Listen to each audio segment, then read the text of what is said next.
Terça-feira, 15 de agosto. Hoje comemora-se o Dia da Informática e o Dia dos Solteiros.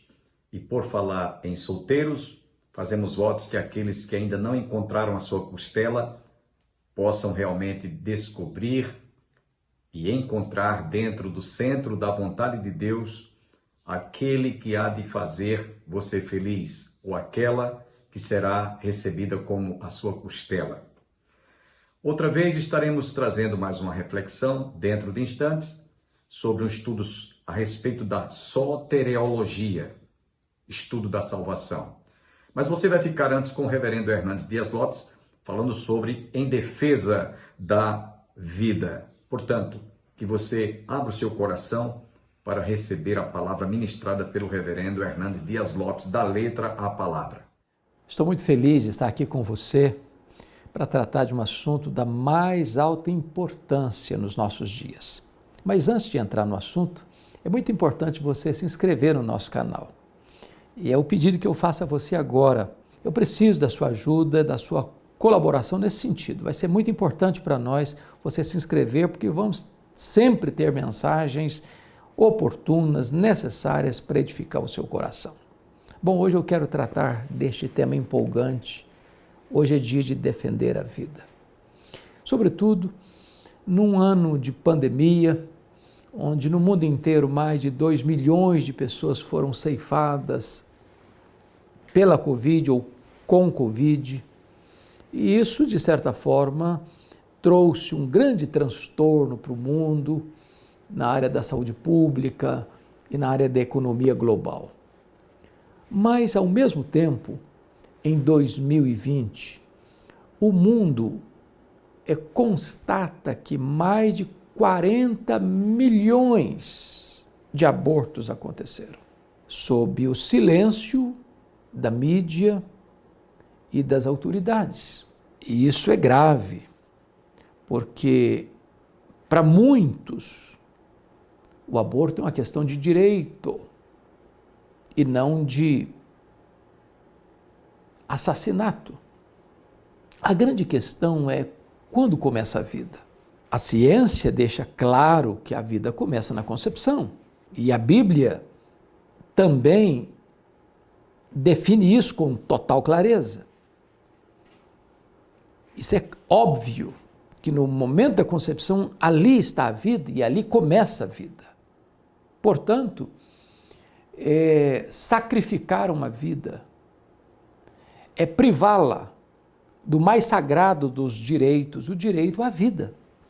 Não vou entrar, porque não é o foco desta palavra agora com você, nos casos de exceção, onde a ciência entra, onde a ética cristã entra, onde a própria Constituição Federal do nosso país já estabelece critérios.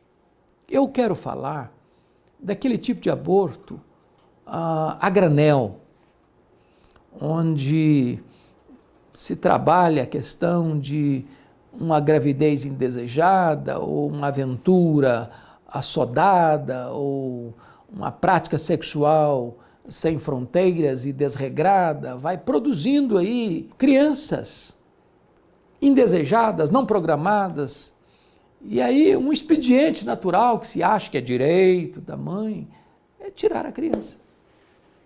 Eu estou chamando de criança propositadamente, porque a Bíblia menciona, e isto é óbvio, que aquele ser que está sendo gerado é um ser humano. É um ser humano. A Bíblia trata assim. Lá no Salmo 139, por exemplo, Davi diz que Deus o conheceu quando ainda era uma substância informe no ventre da sua mãe e de modo assombrosamente maravilhosa, Deus o entreteceu no ventre da sua mãe. Ele foi tratado como um ser humano, como uma personalidade, como uma pessoa. O aborto, além de ser uma quebra do 6º mandamento, não matarás, é um assassinato com requinte de crueldade, porque é matar um inocente, indefeso, que não tem a mínima chance de se defender. é matar este inocente no lugar mais sagrado da vida, que é o ventre materno.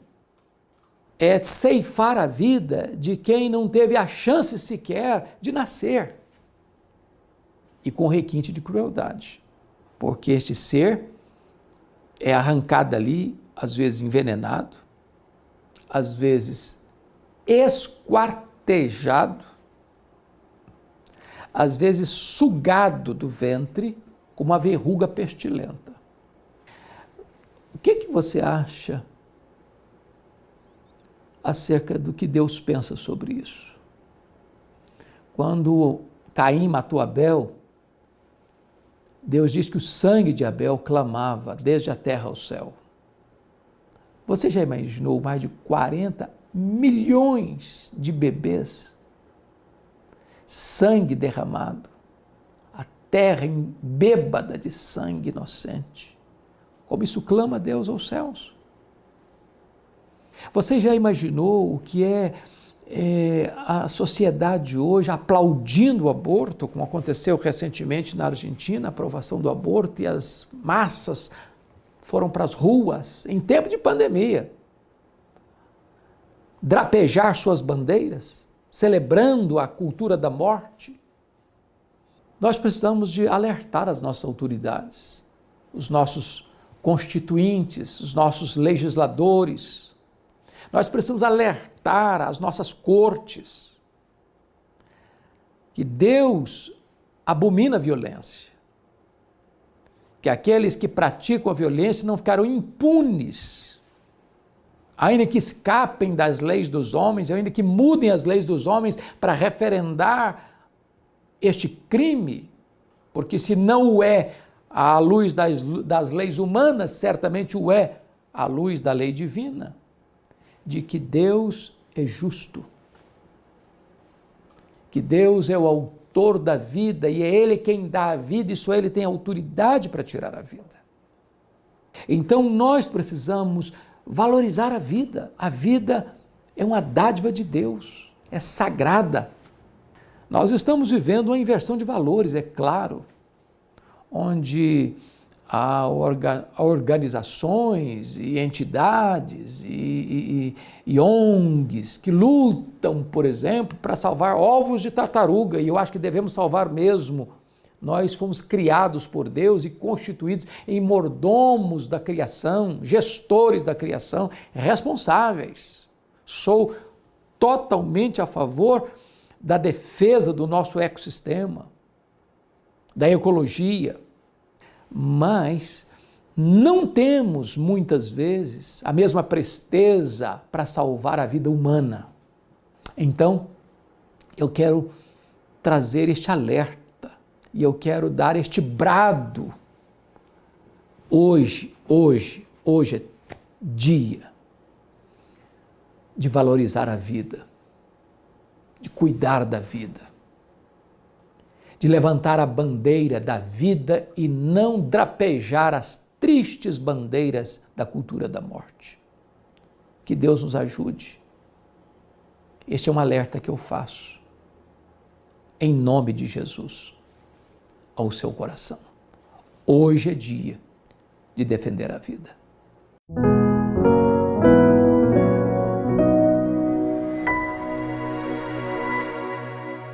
Efésios capítulo 2, versículos de 1 a 10.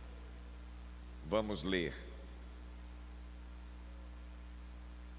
Ele vos deu vida, estando vós mortos nos vossos delitos e pecados, nos quais andastes outrora segundo o curso deste mundo, segundo o príncipe da potestade do ar, do espírito que agora atua nos filhos da desobediência, entre os quais também todos nós andávamos outrora, segundo as inclinações da carne, fazendo a vontade da carne e dos pensamentos. E éramos por natureza filhos da ira, como também os demais. Mas Deus, sendo rico em misericórdia, por causa do grande amor com que nos amou, e estando nós mortos em nossos delitos, deu vida juntamente com Cristo, pela graça sois salvos. E juntamente com Ele nos ressuscitou e nos fez assentar nos lugares celestiais em Cristo Jesus, para mostrar nos séculos vindouros a suprema riqueza da sua graça em bondade para conosco em Cristo Jesus. Porque pela graça sois salvos mediante a fé. Isto não vem de vós, é dom de Deus, não de obras para que ninguém se glorie. Pois somos feituras dele, criados em Cristo Jesus para as boas obras, as quais Deus de antemão preparou para que andássemos nelas. Pai, queremos te agradecer por esse momento, quando nós estamos aqui reunidos em tua casa, com o propósito de estudarmos a tua palavra. Pedimos-te a tua bênção, a tua iluminação, que o Senhor derrame luz em nossas mentes, em nossos corações, para que entendamos, para que possamos discernir este tão rico e vasto assunto que é a despeito da salvação, a qual nós alcançamos pela tua graça e misericórdia. Obrigado, Senhor, pelos teus filhos que aqui já se encontram. Pedimos-te por aqueles que não puderam vir, principalmente os que estão enfermos. O Senhor possa repreender as enfermidades, sará-los, curá-los, de modo que eles estejam conosco nas próximas reuniões. Fala-nos ao coração agora e nos abençoe mais uma vez, em nome de Jesus. Amém. Os irmãos tenham a bondade e podem sentar. Como eu disse há pouco, o assunto é riquíssimo, é vasto. E se você prestar bem atenção, desde o início do livro de Gênesis, lá no primeiro capítulo, nos primeiros capítulos, nós encontramos, depois da queda do homem, a providência que Deus fez para que o homem pudesse obter a redenção, não é? E a remissão dos seus pecados. E Deus providenciou lá no iniciozinho de Gênesis, no capítulo 3, no versículo 22, versículo 21, o Senhor nos diz, né, através de Gênesis 3, 21, se você tiver com a sua Bíblia, continue com ela aberta, e você vai perceber que já ali há uma sinalização, há uma citação da providência que Deus fez para que o homem pudesse obter a salvação. Diz o texto lá que quando os nossos pais pecaram e saíram da presença de Deus, no verso 21 diz aí: fez o Senhor Deus vestimenta de peles para Adão e sua mulher e os vestiu. Então observem que Deus providenciou o sacrifício de um animal. Foi preciso um animal ser sacrificado, o sangue foi derramado, cuja pele serviu para cobrir a nudez dos nossos pais. Ali houve um sacrifício. E quem providenciou esse sacrifício foi Deus. Então começa daí a gente perceber que a salvação foi uma providência divina. O homem não tem nenhum mérito em receber, alcançar ou obter a salvação. Deus foi quem providenciou. O animal foi sacrificado, o sangue foi derramado, cuja pele serviu para cobrir a nudez que os nossos pais sentiram e passaram a experimentar depois da queda. Porque o homem, quando foi criado conforme a sua imagem e semelhança, foi criado puro, perfeito, sem nenhum defeito, criado conforme a imagem e semelhança de Deus. Mas dado a desobediência, inclusive hoje à noite nós vamos falar sobre não esconda pecados, baseados prioritariamente, primordialmente nesse texto de Gênesis. Então ali Deus providenciou, após a queda, o primeiro sacrifício que tipificava o sacrifício do Cordeiro de Deus, que haveria de tirar os pecados do mundo, conforme João, mais tarde, quando Jesus esteve próximo a ele, apontou para ele e diz: eis o Cordeiro de Deus que tira o pecado do mundo. E aí você vai ver em todas as histórias dos livros da Bíblia, até o livro do Apocalipse, um rastro de sangue. Um rastro de sangue, de sacrifícios de animais. Por exemplo, quando o povo saiu da terra do Egito, antes o Senhor havia falado a Moisés: olha, você coloque antes da Páscoa, no dia que eles estavam para sair, nos umbrais das portas, sacrificam o cordeiro e põe lá, mancha lá os umbrais das portas com o sangue do cordeiro. Aquele sangue daquele cordeiro tipificava o Cordeiro de Deus. Você vai ver isso em toda a Bíblia.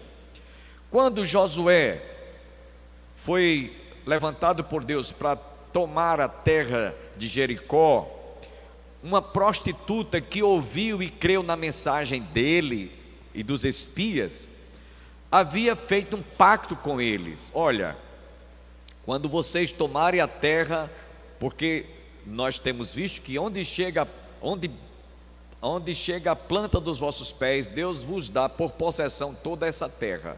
E nós cremos que vocês que estão aqui irão tomar posse dessa terra de Jericó. Mas façamos o seguinte: assim como eu guardei vocês, assim como eu dei a proteção e guardei vocês e vocês foram protegidos, eu peço que quando vocês tomarem posse dessa terra, preserve a minha família, preserve a minha vida, como eu preservei a vida de vocês, para que não fossem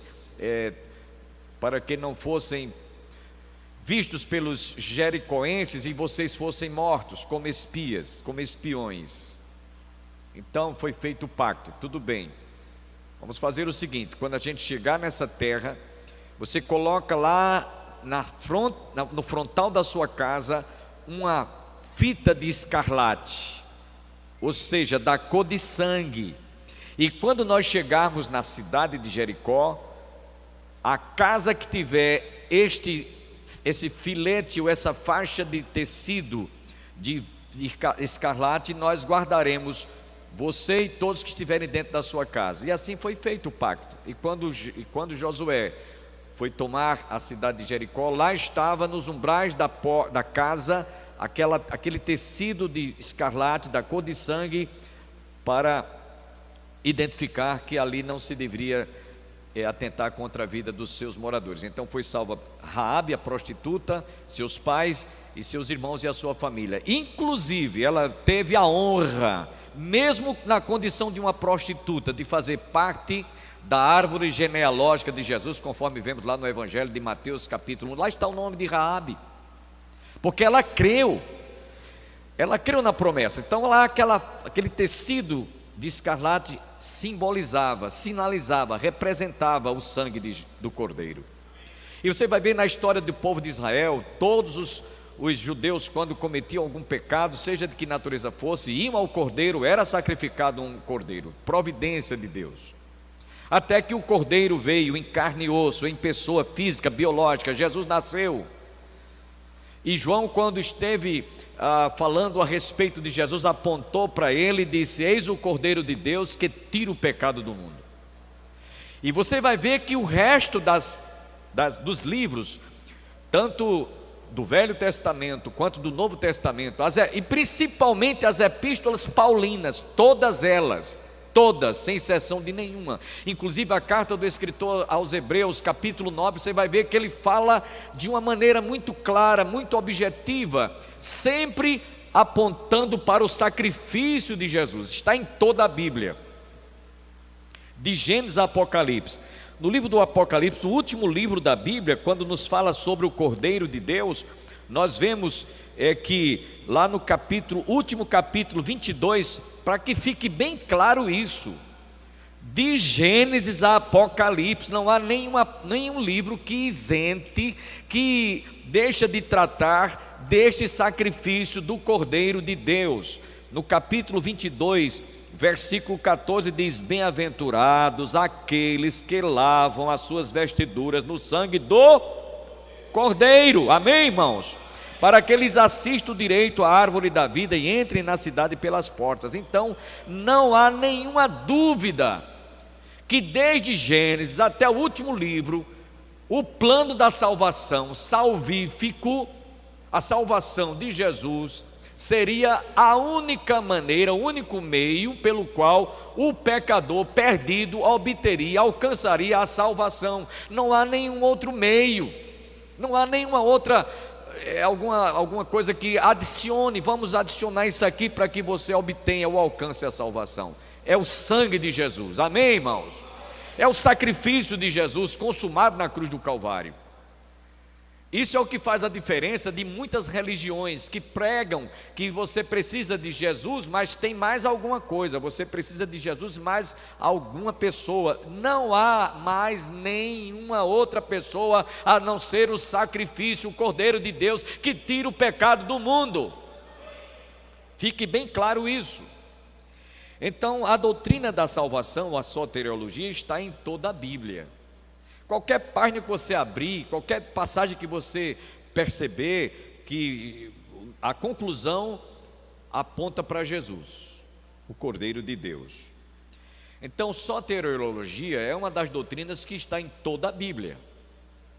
Não está em alguma parte, está em toda a Bíblia. É o ponto nevrálgico de toda a Escritura, é a salvação. E aí nós vamos ver hoje, pelo menos, a natureza da salvação. Por que a gente vai tratar sobre a natureza da salvação?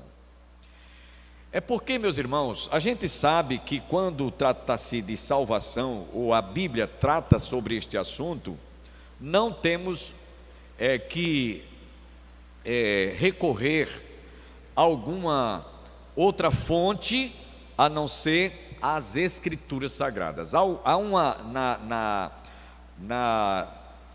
quando a gente estuda a exegese de um texto dentro da hermenêutica, a Bíblia ela se justifica, ela se complementa, ela atende ou ela responde a ela própria.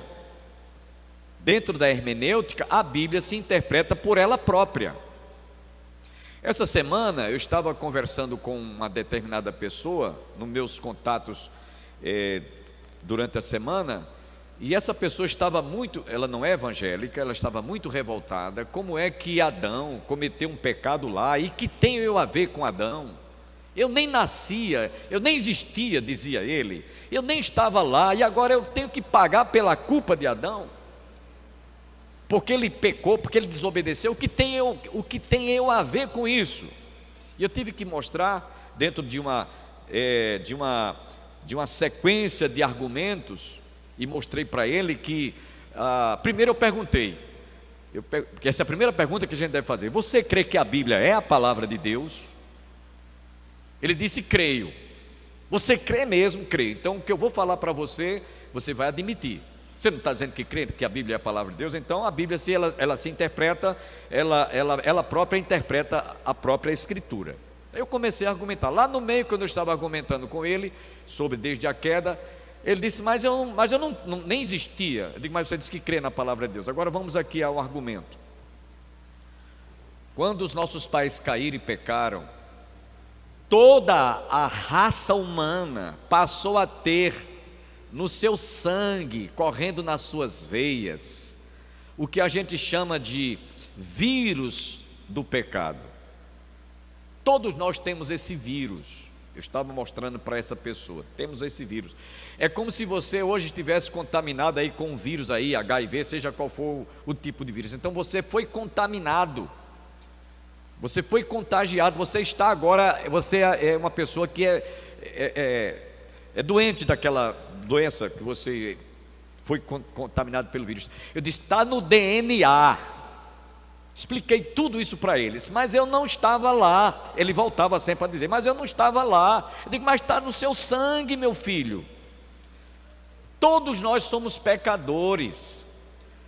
Eu já disse isso aqui para você, que eu tinha um professor de teologia, Roberto Augusto de Souza, foi professora da missionária Marises, eu creio que no Betel, né? Roberto Augusto de Souza era um teólogo profundo, um grande teólogo.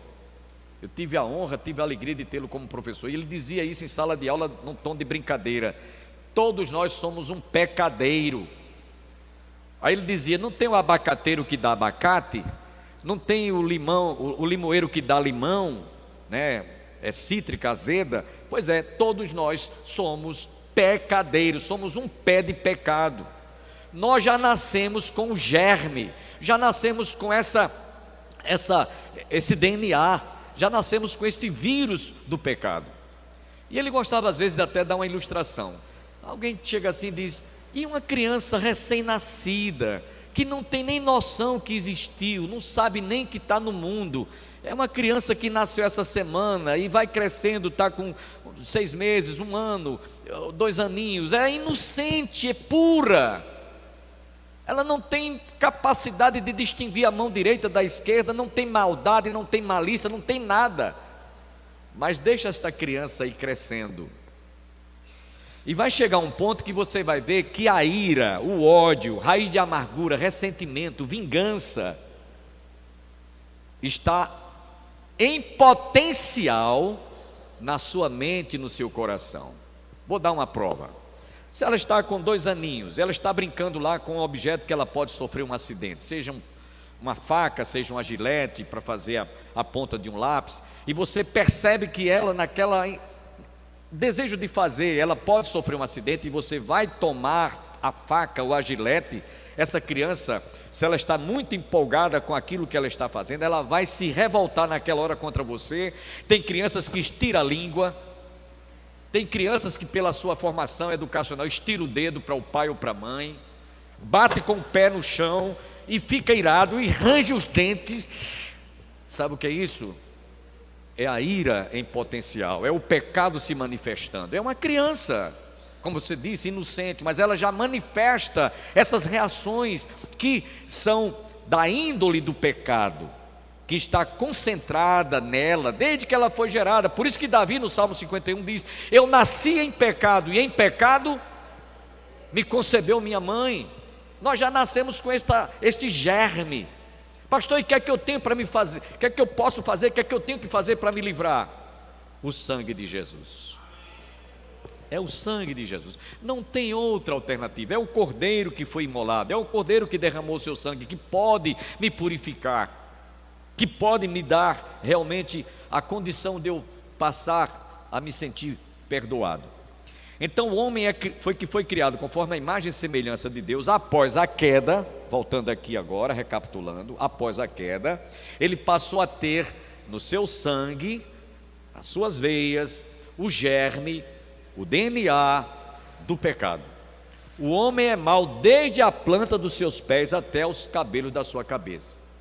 A pessoa mais religiosa que você imaginar diante de Deus, a pessoa que for mais assim, se aproxime de uma pessoa muito pura, muito correta, muito justa, um bom pai de família, um bom marido, um bom funcionário, um bom empregador, um bom funcionário, uma pessoa extremamente, olha, é um exemplar de pessoa, é uma pessoa que a gente não vê quase defeito. Ela é tão pecadora, está numa condição de perdição, como você imagina, do pior bandido que você imaginar, diante de Deus. Porque a Bíblia diz que todos pecaram, e todos estão destituídos da glória de Deus. Então não há alguém que diga assim: mas eu sou menos pecador do que fulano, eu faço menos coisas erradas do que o pior bandido, estrupador, seja lá quem for. Eu sou uma pessoa de bem, eu sou um bom pai de família, eu sou cumpridor dos meus deveres, eu sou uma pessoa religiosa, eu faço minhas obrigações, cumpro com o meu dever como cidadão, como diante de Deus. Você pode ser o melhor religioso, pertencer à melhor religião que você possa imaginar, mas quando você morrer, você está irremediavelmente perdido. É isso que a Bíblia nos mostra, é isso que a Bíblia nos fala a respeito da perdição do pecador, que está irremediavelmente perdido. Porém, quando ele constitui e ele põe a sua fé, a sua crença, ele confia, ele se estriba no sacrifício de Jesus, ele obtém a salvação no momento exato que ele crê, que ele confia. Por isso que nós escolhemos esse texto sagrado para falar, e não vai dar tempo a gente esgotar esse assunto hoje, mas pelo menos o texto, que eu ainda nem comentei sobre o texto, fala exatamente sobre isso. Então todos nós precisamos de crer no plano da salvação, no plano salvífico estabelecido, elaborado por Deus desde os tempos e os séculos passados, desde antes da eternidade, podemos assim dizer. Já estou até exagerando, Agradeço a todos que estiveram conosco, esperamos nos reencontrarmos amanhã para a realização de mais um programa Opção para a Vida. Um forte abraço e até amanhã.